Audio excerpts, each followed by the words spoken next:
중국 공산당의 돈을 받지 않는 국민혁명당, K보팅을 쓰지 않는 공정한 대통령 후보 경선.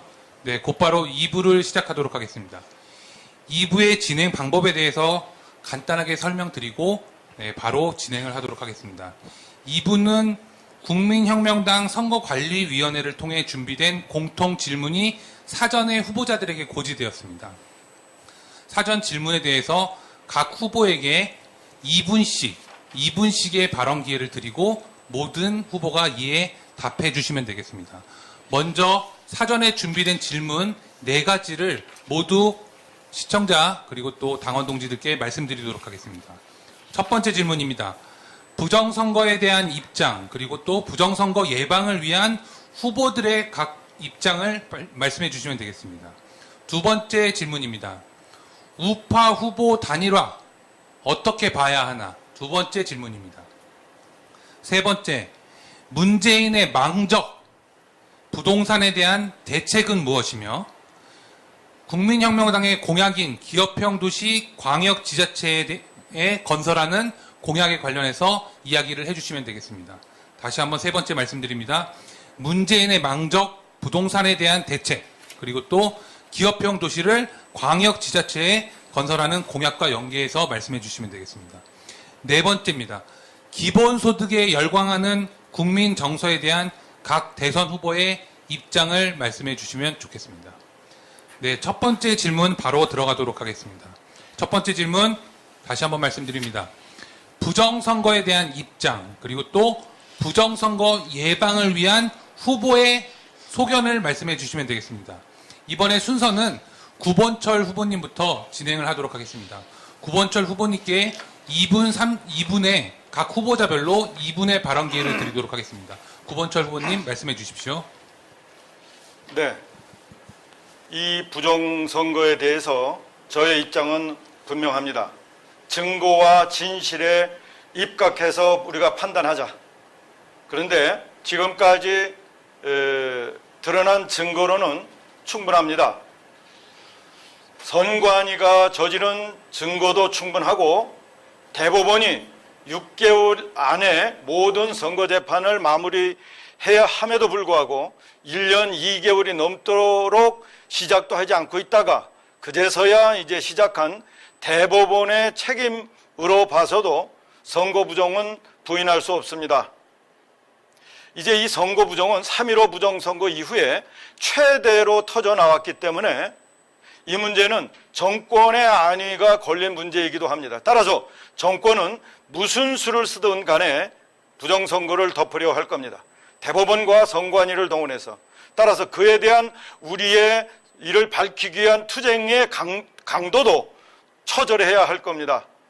두 번째로는 부정선거를 예방하기 위해서는 제도 개선이 앞서겠지만은 제도 개선을 하지 않을 테니까 결국은 우리의 인적, 물리적 동원을 할 수밖에 없습니다.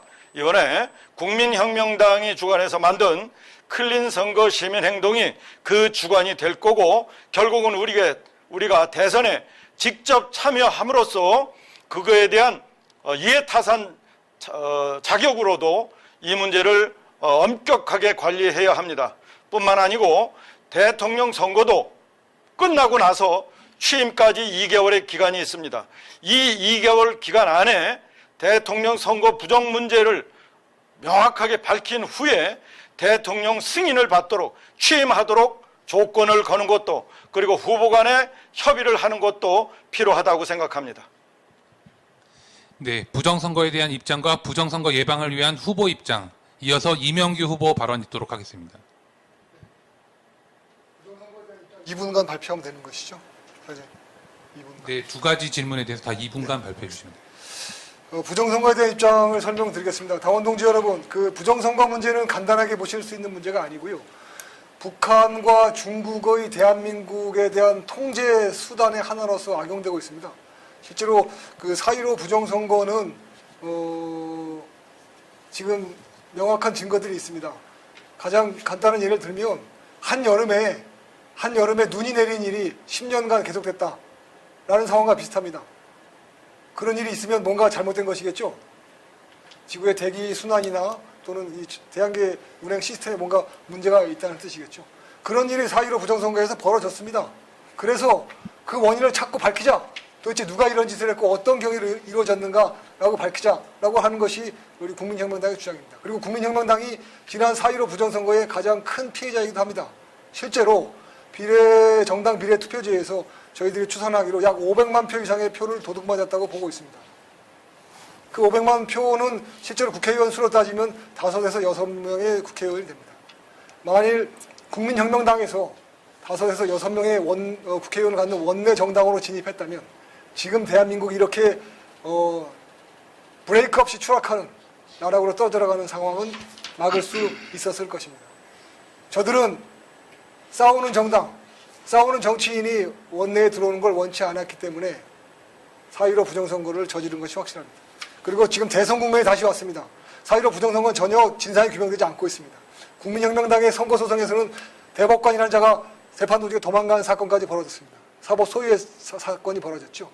저희들은 계속 투쟁해서 싸울 것이고요. 대선 국면도 부정선거가 발표되지 않으면 대선 사실 의미 없습니다. 저희들이 후보로 나가서 싸우는 이유도 부정선거를 끝까지 규명하고 그 투쟁을 계속 이어가기 위한 방책입니다. 반드시 이 원흉들을 잡아내서 처단할 것입니다. 그리고 저희들과 국민혁명당이 앞장서겠습니다. 고맙습니다. 네. 저희가 시청자분들께 잘못 말씀드린 부분이 있습니다. 제가 이 선관위에서 이제 이 질문들이 사전 공지됐다고 말씀드렸는데요.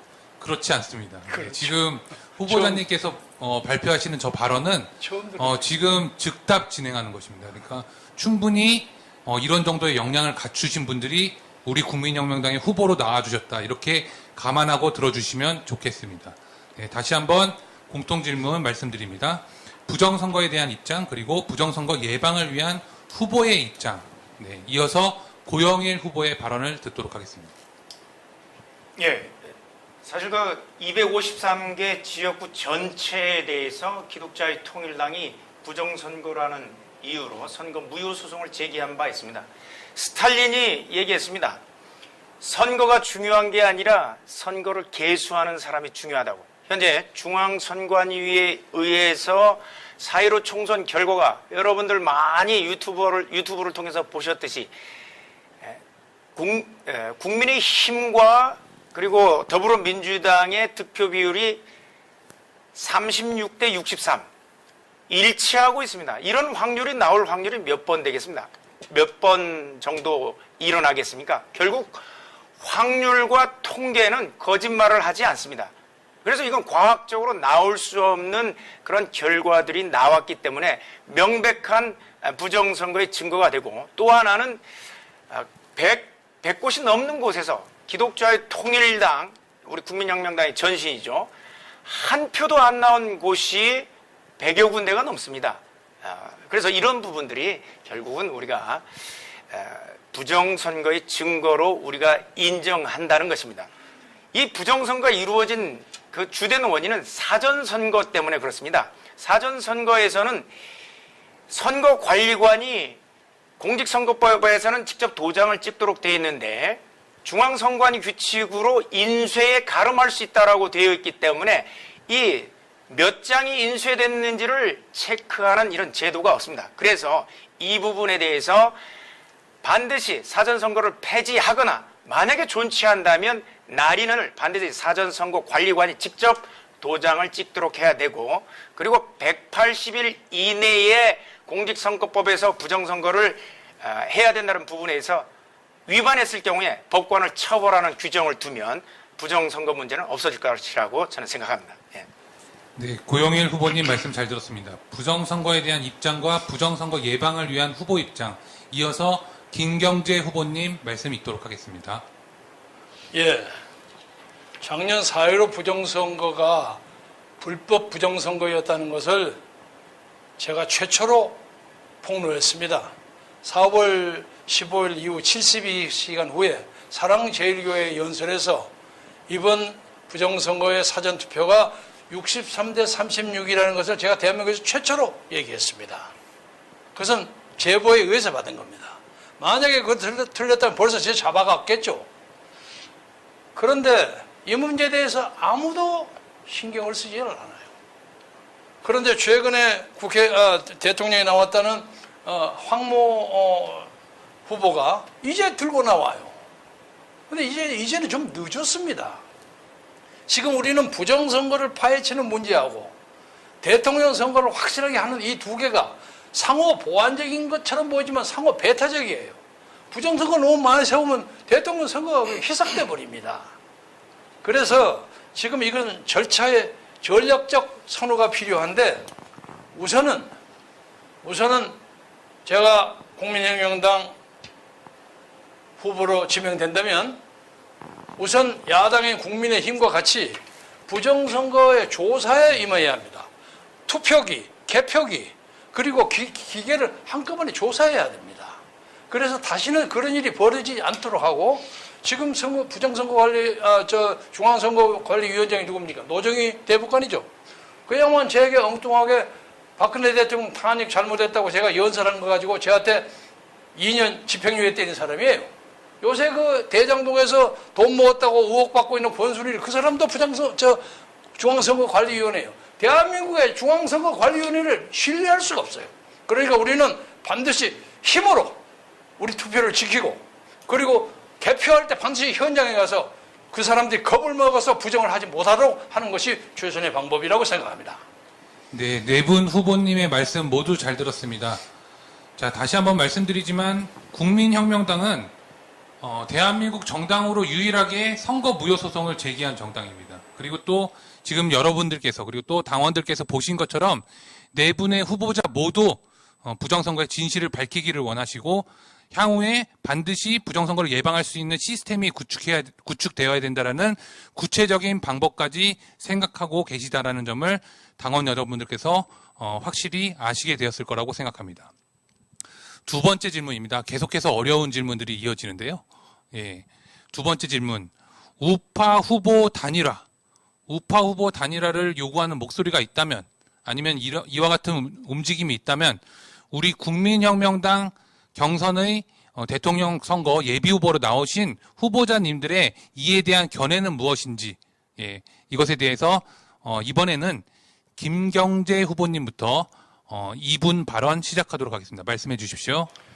우파 단일화는 제가 항상 주장해 온 항목입니다. 저는 2012년에 박근혜 대통령 후보를 도와서 보수진영에 참여한 이래 지금까지 10년 동안 꾸준히 박근혜 대통령을 도왔고 그의 특별보좌관도 했고 그리고 그의 추천으로 자유총연맹 총재에 출마해서 당선하기도 하고 그 다음에 당한 후에는 꾸준히 지난 5년 동안 한 번도 탄핵 반대 집회에 빠져본 적이 없는 사람입니다. 그래서 저는 이번 선거가 대한민국을 수호하는 것뿐만 아니라 박근혜 전 대통령의 정치적 명예를 회복하는 것이 가장 중요한 문제입니다. 그래서 박근혜 대통령에게 30년 내지 42년을 구형을 한 윤석열 후보에게 네가 이 문제에 대해서 국민에게 사과한다면 우리는 당신 지지할 수 있다 하는 얘기를 꾸준히 해왔는데 아직까지도 확실하게 사과 내지 사죄하지 않습니다. 그래서 우리 국민혁명당 당원 중에 왜 윤석열을 지지하느냐? 당신들 지지하는 것처럼 하면 우리는 빠지겠다고 해서 나는 윤석열을 지지하는 것이 아니다. 조건을 걸었다. 윤석열이가 여러 가지 문제점이 있지만은 적어도 가장 큰 문제가 그겁니다. 그리고 그가 걸었던 몇 개의 혐의가 전부 무효가 됐습니다. 무혐의가 됐는데 무혐의가 된 혐의를 30년이나 구형한 사람이 잘못했다고 국민에게 사죄해야 될 거 아니냐? 그러나 이런 여러 가지 문제에도 불구하고 만약에 저쪽에 더불어민주당 후보가 너무 세서 야당에 갈려가지고 안 될 경우에는 눈물을 머금고라도 단일화를 해야 한다고 봅니다.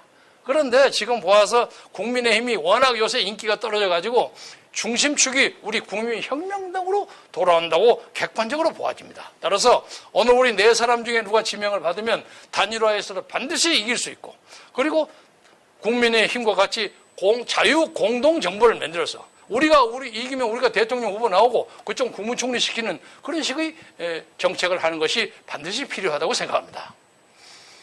네, 김경재 후보님의 우파 후보 단일화 어떻게 봐야 하나에 대한 말씀 잘 들었습니다. 이어서 이 문제에 관해서 고영일 후보님의 말씀 듣도록 하겠습니다. 예, 우파 후보 단일화라는 이런 언급을 하셨는데요. 그러면 우리가 우파가 누구냐라는 게 굉장히 중요합니다.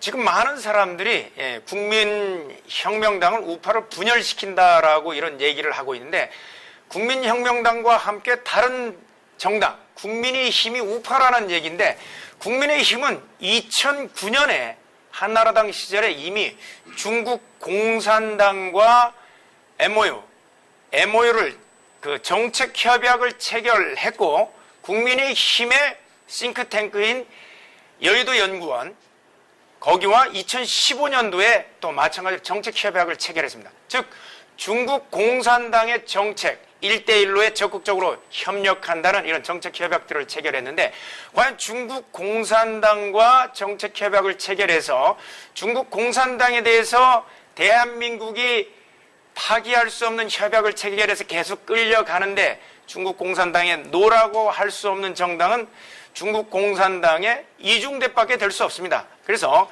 현재 남아있는 대한민국의 우파 정당은 국민혁명당밖에 없다는 얘기입니다. 만약에 정말 더불어민주당이 계속해서 정권을 연장할 것 같으면 저희들이 연대할 수 있습니다. 연대를 해서 단일화를 할 수 있는데, 그 단일화의 그 조건은 국민혁명당 후보가 국민의힘 후보를 끌어안아서 우리 후보가 대통령 후보가 되고, 그리고 국민의힘은 우리 후보를 적극적으로 지원하는 이런 단일화의 형식이라면 대한민국이 중공을 통제해서 바로 북한을 자유통일할 수 있는 여건이 마련된다는 것입니다. 그렇기 때문에 반드시 그 후보는 전제가 국민의혁명당 후보가 중심이 돼서 단일화하는 그 방향으로 나갔으면 합니다. 네. 네, 우파 후보 단일화 어떻게 봐야 하나, 이어서 이명규 후보의 말씀이 있겠습니다. 예, 지금 우리 당 그 예비 경선 과정에서 이 이슈가 질문으로 주어지는 것 자체가 저는 사실 좀 안타깝습니다. 왜냐하면 이건 일종의 패배주의라고 보고 있습니다. 지금 투쟁의 중심은 우리 국민혁명당밖에 없습니다. 당원 여러분, 죄송하지만 제가 좀 비속어를 쓰면, 똥물과 생수를 섞으면 그게 똥물입니까, 생수입니까? 똥물입니다. 지금 국민의힘을 똥물로 볼 것이냐 생수로 볼 것이냐, 그 관점만 차이가 남는 겁니다.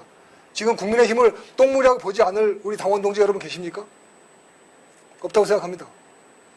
그 자들하고는 단일화 있을 수 없습니다. 저는 그렇게 생각합니다. 투쟁의 중심은 우리고요. 오세훈이 보셨지 않습니까? 오세훈이 서울시장 당선시켜놨더니 하는 짓이 뭡니까? 오히려 집회금지를 서울시 전역으로 확대시켰습니다. 그리고 종교시설에 대한 전면 예배 금지를 강행했습니다. 반헌법적인 조치 오히려 서슴지 않습니다. 오히려 머슴놈이, 종놈이 더 심하게 부역질하고 있습니다. 이미 우린 봤습니다. 우파라는 건 아마 국민의힘을 얘기하는 것 같은데요. 국민의힘 후보자와 단일화한다? 저는 있을 수 없다고 생각하고요. 우리는 아직 대한민국 헌법이 무너지고 있는 걸 인지 못한 대중들을 이끌고 나가야 됩니다. 그래서 우리가 중심이 되고 주도 세력이 돼야 되고요. 그때 위기를 느낀 국민의힘 그 친구들이, 그 자들이 와서 아이고 살려주십시오, 우리가 항복하겠습니다 라고 하면 그때 받아들일 수 있겠습니다. 우파 단일화, 저는 이 어젠다를 우리가 다루는 것 자체가 수치스럽다고 생각이 들고요. 대중들은 때로는 따라가야 되지만 때로는 우리처럼 선도하는 투쟁가들이 이끌어가야 됩니다. 국민의힘을 지지하는 사람들이 수적으로 많다고 해서 저희가 두려워할 거 하나도 없습니다. 저희들이 올바른 방향으로 계속 밀고 나가서 싸우고 외치면 그 대중들도 우리를 외면할 수 없습니다. 왜냐하면 그것이 대중들이 살 길이기 때문에 그렇습니다. 우파 단일화는 그럴 때 나올 겁니다. 우리가 올바른 방향으로 계속 투쟁해 나갈 때, 그리고 이 투쟁의 중심을 잡아 나갈 때, 그때 자연히 단일화가 될 것입니다. 우리가 흡수하는 단일화가 될 것입니다.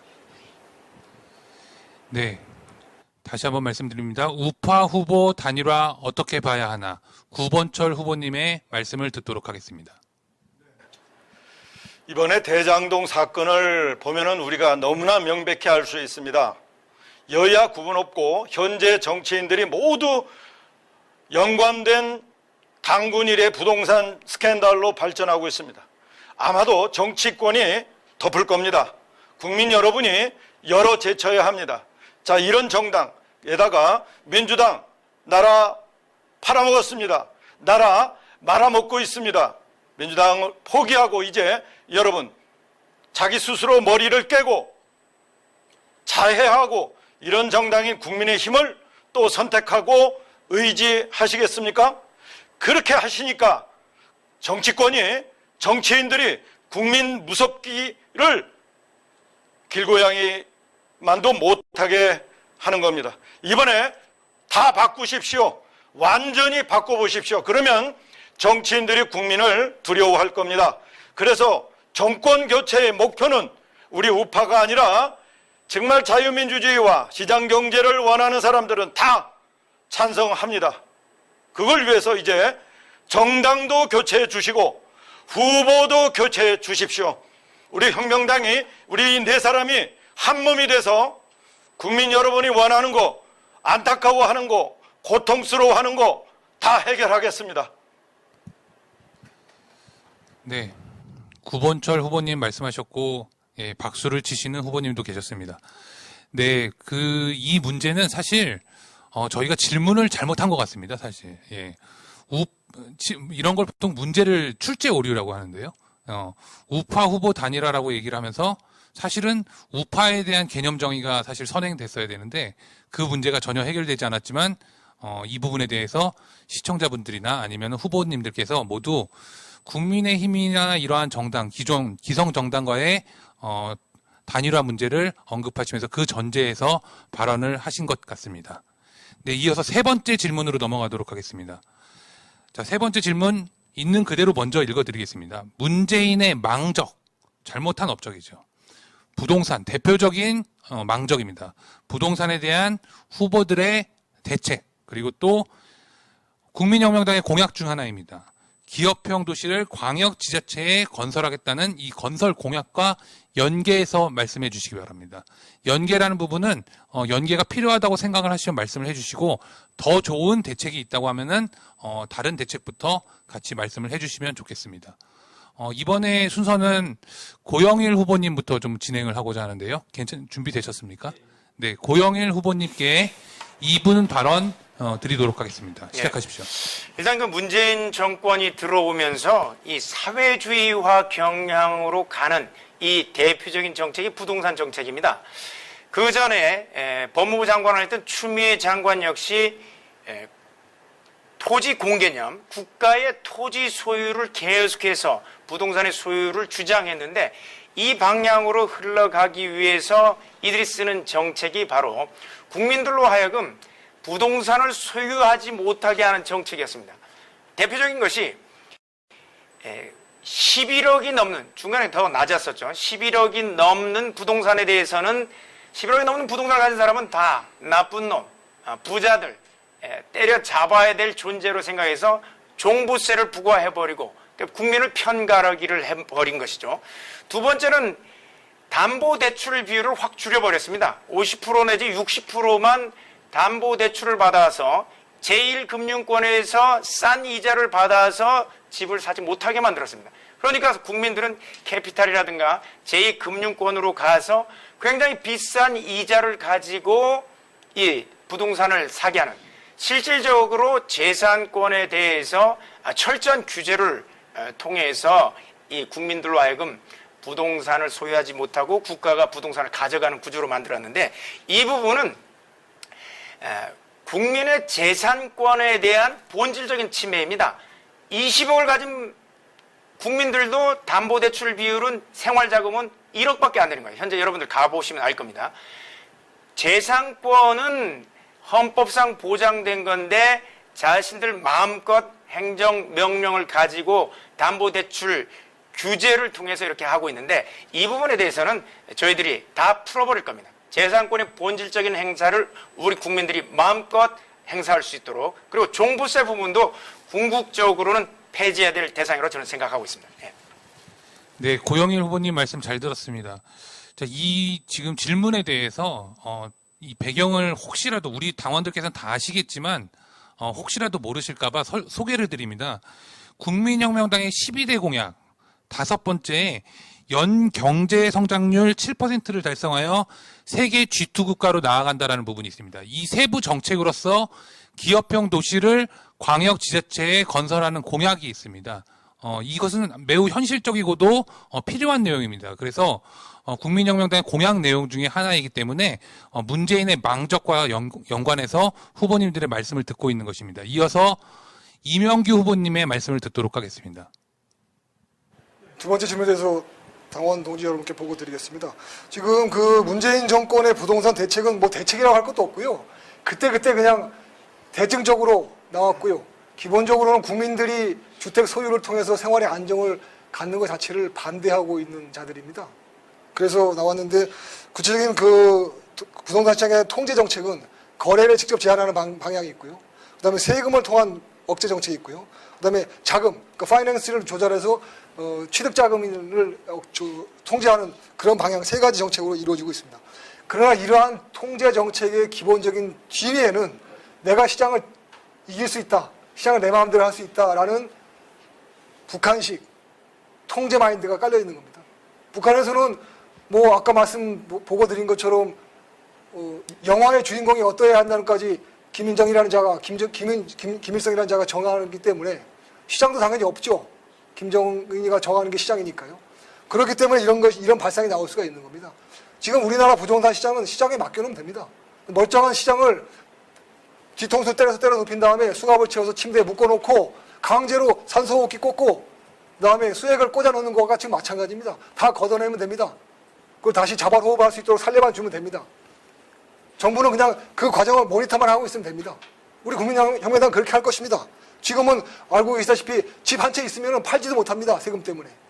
보유세 때문에 또 죽어납니다. 보유세라는 건 재산세가 있는데 또 종부세 이중으로 부과하죠, 사실은요. 위헌적인 조세 성격이 있습니다. 이렇게 국민을 통제 대상으로 보고 국민을 억압 대상으로 보는 이자들은 반드시 척결하고 저희 국민혁명당은 자유를 돌려드리겠습니다. 네, 이명규 후보님의 말씀 잘 들었습니다. 자, 문재인의 망적 부동산에 대한 대책과 그리고 국민혁명당의 공약인 기업형 도시 광역지자체에 건설하겠다는 공약과 연계해서 이어서 구본철 후보님의 말씀 듣도록 하겠습니다. 이번 부동산 대책은 문재인 정권과 완전히 반대로만 하는 것으로 시작하면 됩니다. 왜 문재인 정권이 들어서자마자 집값 때문에 고민하고 또 집값을 올리기 위해서 애썼을까? 여기에 분명히 저들의 의도가 있습니다. 박근혜 정권까지 집값이 굉장히 안정이 되어 있습니다. 그런데 집값이 안정이 되다 보니까 주변에 이미 계획한 신도시 5개 지역에 자기네들이 이미 다 3년 전, 4년 전에 다 투자해 놓았습니다. 이 정치권에 있는 이 부패 덩어리들이. 그러다 보니까 신도시는 개발을 하려면 집값이 뜨고 집값이 뜨면 새로운 주택이 필요하다라고 하는 필요성이 분명히 국민적으로 드러날 것이 분명하기 때문에 의도적으로 집값을 올렸습니다. 두 번째는 2030 청년들이 무조건 문재인을 찍을 거라고 생각하고 청년들을 희생시켜서 자기 주머니를 채우려 한 것입니다. 그래서 문재인 정권과 무조건 반대로 하면 된다. 그리고 이번에 5대 도시뿐만 아니라 6대 도시는 LH 공사들이 직원들이 투자해 놓은 곳이기 때문에 변창흠 LH 사장이 장관으로 가서 결국은 하나 더 추가를 한 겁니다. 부패 덩어리입니다. 문재인 게이트에 18가지의 여기에 반드시 들어가고 내중에 다 밝혀내야 합니다.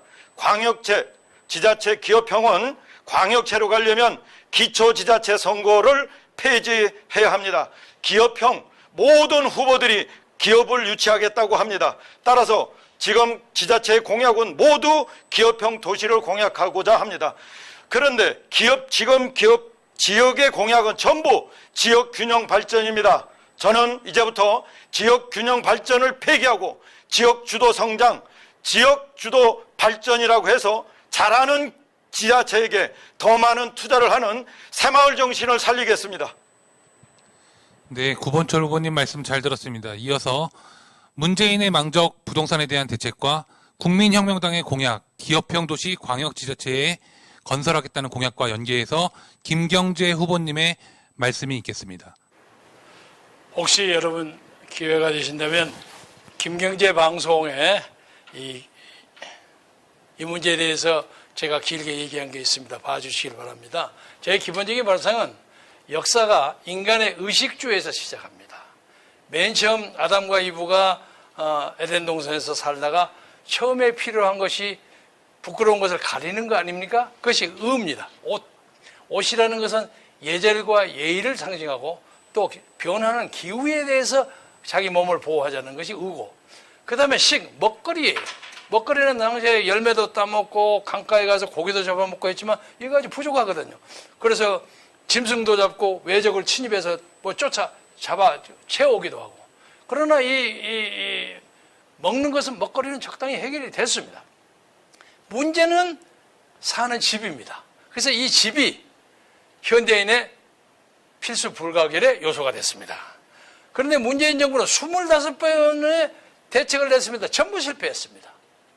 그래서 그 과정에서 우리가 얻은 것은 막대한 아파트값, 세금 올라간 겁니다. 이 사람들은 아파트값 올라가는 것보다는 세금 뜯어가고 다른 곳에 쓰려고 하는 게 주요 상상이고, 아파트값 때문에 니들이 쩔쩔매든 말든 우리는 관계하지 않는다. 이럽니다. 제가 외국에서 뉴욕은 말이죠. 아파트를 낡은 건물을 아파트로 바꿔가지고 그 근처에서 일하는 사람들이 싸게 들어가게 해요. 그러니까 일하는 거리를 짧게 만드는 것이 우리가 말하는 기업형 도시의 착상입니다. 그래서 이 문제는 우선 부동산에 대한 세금 내리고, 그리고 그 융자 이런 것을 풀고, 그리고 그 다음에 그 융자를 받는 데 필요한 모든 절차를 간소화시켜서 모든 사람들이 편안하게 살 수 있는 그런 대책을 만들기 위해서 우리는 무조건 세금을 내리는 것부터 시작하고자 합니다. 네, 후보님들의 모든 발언 잘 들었습니다.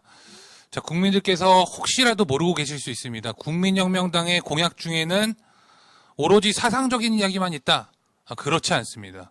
실제로 이렇게 지금 후보님께서 말씀하신 것보다 사실은 보다 더 구체적인 내용들이 국민혁명당의 12대 공약의 경제정책 그리고 민생정책 부분에 있어서 충분히 반영되어 있습니다. 이 부분을 확인해 주시면 국민혁명당의 후보들에 대한 이해가 훨씬 더 원활하지 않을까라는 바람이 있으며, 또 한편으로는 지금 오늘 많은 후보들께서 말씀해 주셨지만 지금 주로 이 부분을 정리해서 말씀해 주신 기업 주도 성장을 말씀하신 구본철 후보님께서 말씀하신 바와 같이 이 부분은 사실 체제 전쟁이라는 시각을 갖고 이 문제를 해결하지 않으면은 실제로는 문제의 해결이 요원하다라는 인식이 있습니다. 따라서 이 점에서 국민혁명당의 12대 공약을 모두 살펴봐 주시면 충분히 대한민국을 부활시킬 수 있다.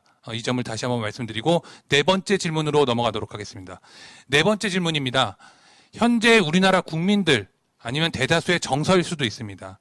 기본소득에 열광한다고 해서 이 표를 얻기 위해서 여당이고 야당이고 좌고 우고 가릴 것 없이 지금 공약을 남발하고 있습니다. 이와 관련한 이 기본소득에 열광하는 국민 정서에 대한 대선 후보의 입장을 들어보도록 하겠습니다.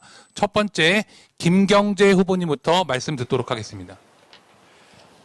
저는 이 기본소득을 주장하는 이재명 후보의 정책이 사기라고 생각합니다. 그리고 모든 사람에게 최소한도의 소득을 주고 나머지를 자기 성장을 하는 그런 기회를 박탈시키는 것입니다. 예를 들자면 아무리 가난한 사람이라도 적당히 먹고 살아. 그러면 그 사람이 크게 발전을 위해서 노력할 의욕을 상실시키는 거 아닙니까?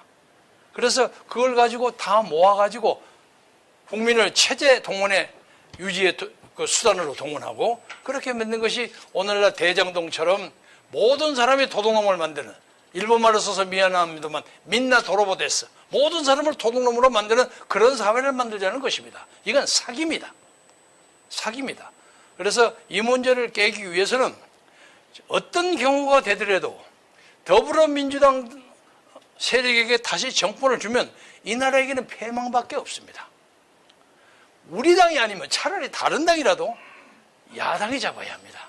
야당이 잡아야만 자유시장 경제, 자유경제, 그리고 규제 완화 이런 걸 통해서 자유와 인권이 창달되는 그런 전형적인 자유민주주의 국가의 유토피아를 만들 수 있다고 확신합니다. 여러분, 기회는 많지가 않습니다. 이 사람들 하는 거 보세요. 지금 지들끼리 싸움하느라고 난리 법석이에요. 우리가 딱 마음을 잡아가지고 이번만큼 정권을 교체한다. 이것이 시대 정신이다. 이거 역사의 필연적인 방향이라고 생각하시고 저희들에게 기회를 주시면 여러분이 편하게 사는 탄탄대로의 국가 경영 방법을 여러분과 같이 즐기면서 살도록 노력하겠습니다. 감사합니다. 네, 김경재 후보님의 기본소득에 열광하는 국민 정서에 대한 대선 후보의 입장 잘 들었습니다. 이어서 고영일 후보님의 발언 듣도록 하겠습니다. 예, 기본소득제는 그 개념이 사회주의 국가를 만들겠다는 개념이라고 보시면 됩니다. 모든 사람에게 공정하게 부를 분배하겠다는 얘기를 기본소득으로만 용어만 바꾼 것에 불과합니다. 사실 모든 것을 공짜로 모든 사람에게 주는 것을 좋아하는 사람들, 공짜를 당연히 받아야 할 거로 생각하는 사람들은 거지라든가 종론밖에 없습니다. 국민들을 거지와 종으로 만들려는 아주 간교한 계략인데, 저는 이 부분이 바로 선택적 복지를 할 것이냐 아니면 일반적인 복지를 할 것이냐의 문제인데, 일반적 복지로 갔던 스웨덴이나 이 북유럽 국가들도 현재는 전부 다 일반적 복지에서 선택적 복지로 회귀를 하고 있습니다. 그럼 이 선택적 복지는 누구냐? 혜택을 받아야 될 사람들은 바로 장애인들이라든가 일할 능력이 없는 사람들에 대해서 국가가 일부를 사회의 책임으로 그 사람들을 도와주는 개념입니다. 근데 일반적 복지는 모든 사람의 부를 나누는 거라고 이렇게 봐야 되고, 결국은 이게 어디로 돌아가야 되느냐 우리가 생각하면, 저는 이 성경적인 원칙으로 돌아가야 된다고 하는데, 성경적 원칙은 이렇게 얘기를 하고 있습니다. 누가복음 3장 11절에 그러면 우리가 무엇을 하여야 하리까?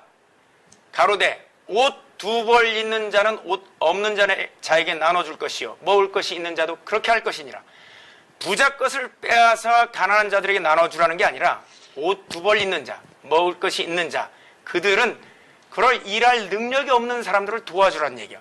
국가가 모든 복지를 책임지게 되면 우리나라 604조 내년 예산 중에 35% 216조를 써야 됩니다. 그러나 우리가 서로 분담하면 이 부분은 자연스럽게 해결이 된다는 것입니다. 이상입니다.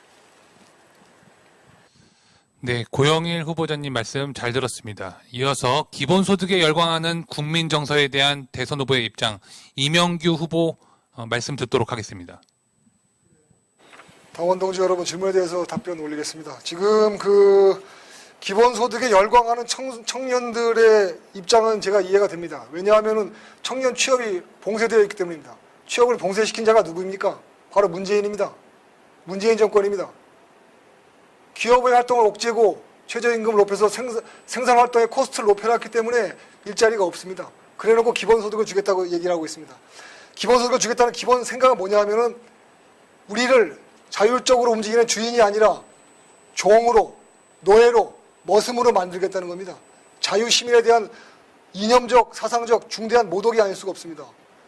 열광하는 청년들이 있을 수가 있겠죠. 그러나 그 친구들에게, 청년들에게 우리 혁명당은 멋진 일자리를 제공할 겁니다. 창업의 기회를 제공할 겁니다. 이재명이가 주는 기본소득 따위 필요 없습니다. 그 돈을 받고 우리가 노예되지 않습니다. 머슴되지 않습니다. 그들의 종이 되지 않습니다. 그들은 쥐꼬리만한 돈 줘놓고서 그 청년들을 휘어잡고 홍위병으로 쓰려고 할 것입니다.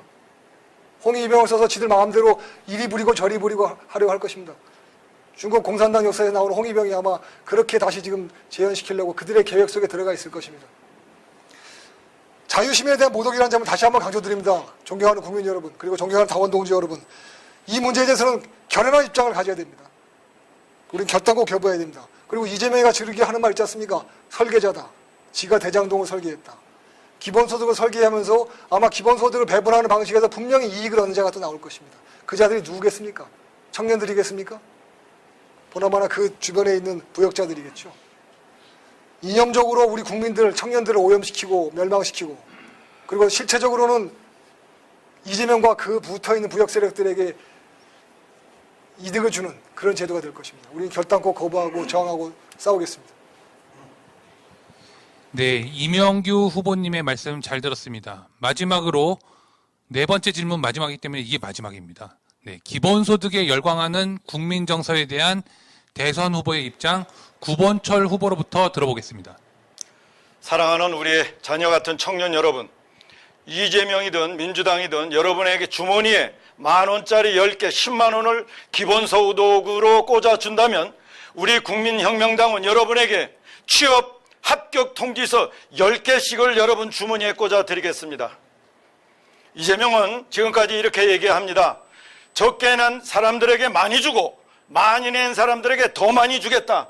이거 완전히 베네수엘라행 급행열차의 악질 사기꾼 기관사 아닙니까? 내려야 하겠습니다.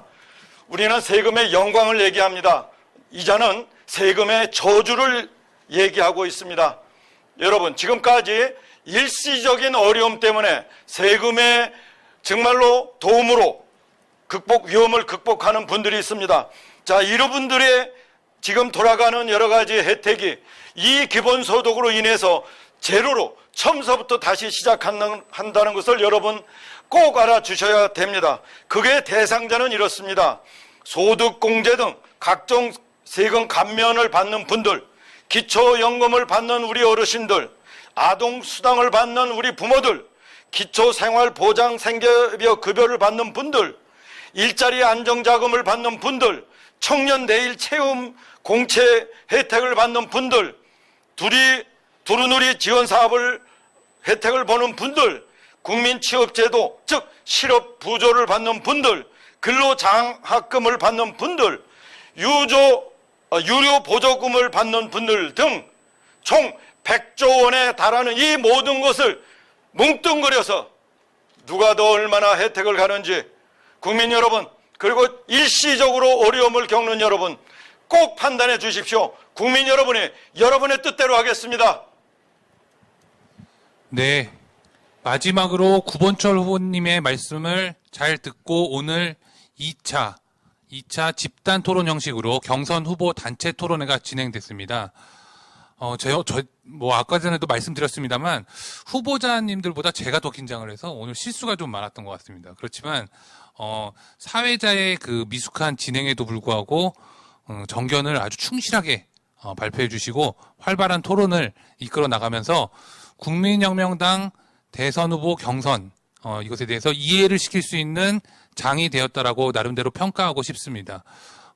제가 오늘 이렇게 사회를 보는데 너무 좀 신체적인 어려움이 있습니다. 힘듭니다. 솔직히 말해서. 그런데도 불구하고 우리 후보님들 내부는 그런 내색 하나 보이지 않으시고 그냥 즉석으로 질문하는 것도 척척 대답하시면서 사실 오늘까지의 이 토론을 지켜보신 많은 국민들께서는 우파 국민으로서 이 후보들 중에 누구를 안 뽑아야 될지가 더 어려울 정도로, 네, 우파 국민이라면 이들을 찍지 않고 버틸 수 있을까라는 생각이 들 수 있을 정도로 훌륭한 역량을 발휘해 주셨다고 생각을 합니다. 그래서 또다시 그 역량을 테스트하도록 하겠습니다. 네, 마지막으로 원래는 이 기회가 부여되지 않았지만, 네, 2분씩 물론 뭐 자유롭게 발언을 해주시면 됩니다. 자유롭게 발언을 해주시면 됩니다만, 우리 그 국민혁명당 당원 동지들께 드리는 말씀, 그리고 또 이틀 동안 이 토론이 진행되면서 후보로서 또 느낀 견해 이런 것들을 자유롭게 말씀하실 수 있는, 그리고 또 인사를 드릴 수 있는 기회를 드리도록 하겠습니다. 먼저 제일 첫 번째 순서로 이 부분에 관련해서 김경재 후보님 말씀 마무리 발언 듣도록 하겠습니다. 존경하는 국민 여러분, 우리나라는 지금 온통 썩어 있습니다. 토인비의 예를 들자면 국가가 전혀 아무 가치가 없이 그냥 망조를 향해서 달려가는데, 가면 꽉 막혀 있는데, 그 사이에 고개를 싹 돌리면 새로운 역사의 탈구가 생긴다는 말이 있습니다. 지금 이 망해가는 걷잡을 수 없는 폐망의 길에서 이것을 브레이크를 걸고 방향을 틀 수 있는 세력이 국민혁명당입니다. 저는 집권을 하게 되면은 지방자치에 대해서 전면적인 개편을 하겠습니다. 지방을 돌아다녀 보면 시군 같은데 군의원, 그건 뭐 필요 있느냐 하는 사람들이 많습니다. 부정부패가 거기서 나옵니다. 대한민국 시장 군수 중에 부패에 관계 안 하는 사람이 거의 없다시피 해요. 걸리는 사람은 재수가 없어서 걸린다고 그래요. 이거 바꿔야 합니다. 이재명이 그 대표적인 예입니다. 아니 어떤 꾸름에서 이재명 같은 사람이 여당의 대통령 후보까지 올라올 수 있는가? 이것은 전부 돈이라고 생각합니다. 돈은 뭐냐? 조직 때문에. 조직은 돈 때문에 하는 겁니다. 그래서 우리가 이 악순환의 고비를 풀어야만 나라가 살 수 있다고 생각합니다. 경제 성장의 문제는 우리나라는 노하우를 많이 압니다. 조금만 방향을 돌리고 규제를 풀면 충분히 세계 시장에서 크게 성공할 수 있습니다. 나머지 하나는 북한을 어떻게 다루느냐 하는 문제인데, 북한의 문제는 아까 제가 감히 말씀드렸듯이 제2의 김춘추가 되는 기분으로 북한을 문제를 해결하겠습니다. 북한의 문제를 해결하면 우리가 21세기에 동양의 횃불뿐만 아니라 세계를 선도하는 세계 G2의 국가가 될 수 있고, 뭐 연평균 7% 정도가 세계가 부러워하는 그런 대한민국이 만들도록 최선을 다하겠습니다. 감사합니다. 네, 김경재 후보님 대국민 인사, 대당원 인사 잘 들었습니다. 이어서 고영일 후보님 마무리 발언 듣도록 하겠습니다. 대한민국의 현실을 사자성어로 표현하면 국벌주스라고 저는 표현하고 싶습니다. 여러분 들어보셨습니까? 국벌주스. 국민이 벌어서 주사파가 쓰는, 세상에 바로 국벌주스라는 겁니다. 여러분 이걸 용납하시겠습니까? 이것을 막으려면 대한민국에는 전쟁을 수행할 수 있는 대통령이 필요한 것입니다. 바로 대한민국 체제를 지키는 전쟁, 그리고 대한민국의 자유통일을 이룩해낼 수 있는 대통령, 그리고 기회를 일부 주사파 세력들이 독점해서 기회의 공정이 사라지게 하는 그들과의 전쟁이 필요한 것입니다. 이제까지 대한민국 대통령들은 좋은 게 좋은 것이라고 싸우는 것을 싫어했습니다. 싸우는 것을 싫어하다 보니까 불이한 것에 대한민국의 헌정질서, 자유민주주의, 가장 귀한 가치들을 양보해서 때를 쓰는 주사파들에게 떼어주고 양보하고 하다 보니까 어떻게 결과가 됐다고요? 김정은의 대리인으로 활동하지 않나?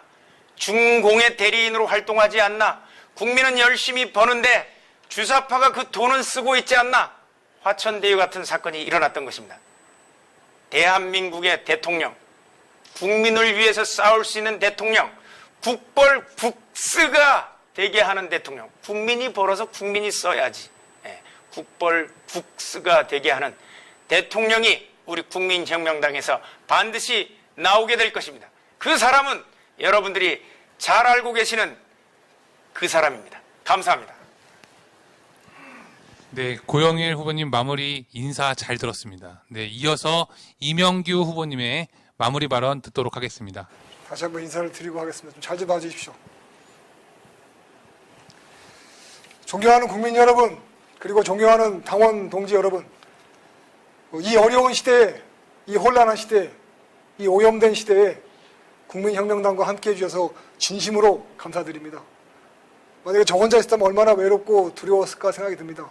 당원 동지 여러분들이 함께해 주셔서 용기가 생기고 힘이 납니다. 저희들은 당원 동지 여러분들의 지지를 받아서 더 힘차게 투쟁하고 반드시 이 대선 투쟁에서도 승리해내겠습니다. 그리고 어제 오늘 경선 후보분들과 토론을 하면서 후보분들의 높은 식견과 견해 그리고 비전을 같이 공유해서 너무나 즐겁습니다. 행복합니다. 정말 감사드립니다. 이런 기회를 주신 국민혁명당에 진심으로 감사드립니다. 거듭해서 말씀드린 것처럼 저는 이 세상에서 가장 위대한 국민들이 바로 대한민국 국민이라고 생각하고요. 가장 위대한 국가가 대한민국이라고 생각합니다. 우리 대한민국은 살아날 수 있습니다. 반드시 이길 수 있습니다. 왜냐하면 우리 당원 동지 여러분과 우리가 싸우고 있기 때문입니다. 당이 있는 이상, 그리고 저희들이 있는 이상 절대 이 싸움에서 저희는 지지 않습니다. 반드시 이길 수 있습니다. 저희들을 믿고 지지해 주시고 저희들은 당원 여러분들의 지지에 힘입어서 계속 나아가면서 싸우겠습니다. 그리고 헌법을 회복해서 건국기념을 회복해서 여러분들께 자유와 인권을 되돌려 드리겠습니다. 광화문 광장에 그리고 청와대에 자유의 종이 울리는 그날까지 국민혁명당과 저희 후보들은 힘을 합쳐서 투쟁하고 싸우겠습니다. 승리가 멀지 않습니다. 동이 트기 전에 가장 밤이 깊다고 했습니다. 당원 동지 여러분 힘내주시고 끝까지 저희들과 함께 투쟁해 주시기 바랍니다. 고맙습니다. 네, 이어서 모든 마무리를 해주시는 구본철 후보님의 마무리 발언을 듣도록 하겠습니다. 650만에다가 가족까지 합치면 1천만 소상공 자영업자. 지금도 혹시 마포다리에서 잘못된 생각을 하고 계시는 여러분을 생각할 때마다 우리 국민혁명당 지도부는 가슴이 찢어집니다. 여러분 붙잡으십시오. 우리 국민혁명당이 정권을 바꿔가지고 이제 일단 10조 원을 만들겠습니다. 그래서 소상공 여러분에게 나눠드리고 그리고 여러분이 위험에 빠지지 않도록 구하겠습니다. 그런 다음에 소상공 자영업자 은행, 일명 소자은행을 만들어서 여러분의 드린 돈을 초저리로 융자로 전환시키겠습니다. 여러분과 함께 하겠습니다. 지금도 집안에서 그냥 있는 140만 청년 여러분, 만일 제가 대통령이 되면 미국을 방문하게 될 겁니다. 제일 먼저 바이든 대통령과 이렇게 얘기하겠습니다. 바이든 대통령 각하, 당신에게 문재인이가 아부하느라고 종전선언 해주는 조건으로 당신에게 바친 우리나라 알짜 같은 돈 44조 원 못하겠습니다. 우리 아이들이 더 위험하니까 그 44조 원 대한민국 땅에 투자해야 되겠습니다. 그 돈의 가치와 일자리는 20만 개입니다. 그것도 4대 기업에. 바이든에게 무릎 꿇고라도 사정해서 청년 여러분의 일자리를 제일 먼저 해결하는 대통령이 되겠습니다. 아니, 국민혁명당이 되겠습니다. 당원 동지 여러분, 우리의 힘은 당원 동지 여러분에게서 나옵니다. 그 숫자는 1000만 명입니다. 우리의 목표는 1000만 명. 여러분 이웃에, 이웃들에게 알려주십시오. 이제 대한민국의 국민혁명당의 일꾼들이 나왔다고. 그래서 여러분의 책임하에 1000만 명을 달성합시다. 네, 구본철 후보님의 마지막 발언, 마무리 발언 잘 들었습니다. 네, 후보님들 긴 시간 동안 정말 수고 많으셨습니다. 그리고 또 함께 지켜봐 주신 당원 동지, 그리고 또 시청자분들 여러분 진심으로 감사드립니다. 오늘 후보님들의 토론 어떻게 보셨습니까? 사회자의 입장에서는 이 네 분 중에 뽑지 않으면 우파 대통령은 있을 수 없다라는 생각이 들 정도로 모두가 뽑지 않아야 될 이유를 하나도 찾을 수 없는 그와 같은 토론이었다고 생각합니다. 다른 당의 경선에서는 저 사람을 뽑지 않을 이유가 분명하고 그것을 가지고 토론하기에 바쁘지만 국민혁명당의 경선은 그렇지 않습니다. 오히려 뽑지 않을 이유를 찾기가 너무 어렵고 뽑아야 될 이유만이 산적해 있는 아주 희망을 주는 국민혁명당의 토론회에 많은 성원을 보내주시기 바랍니다. 자, 다시 마무리로 인사를 드리도록 하겠습니다. 계속 마무리로 무슨 인사를 드리느냐? 우리 후보자님들이 사실 많이 노출될 기회가 좀 적으셨습니다. 그래서 계신 단상 앞으로 다 나오셔서 일렬로 좀 서주시고요. 후보자들께서 여기서 혹시 내가 떨어지더라도 우리는 다 같이 하겠다라는 결의를 다지는 차원에서 모두 손을 맞잡아 주시기 바랍니다. 네, 지금 후보자님들을 좀 비춰주십시오. 예, 이 네 분, 예, 대한민국의 희망입니다. 대한민국 자유우파의 희망입니다. 중국 공산당의 돈을 받지 않는 국민혁명당, K보팅을 쓰지 않는 공정한 경선 후보 단체 토론회를 마치도록 하겠습니다. 국민혁명당은 유튜브 국민혁명당 채널과 너하라 TV 채널을 통해 제시된 경선 일정대로 진행할 예정이며 이어서 국민혁명당 경선 방송을 통해 많은 시청을 부탁드립니다. 모두 다 두 손을 번쩍 위로 들어주십시오. 네, 시청자 여러분 감사합니다. 마치도록 하겠습니다.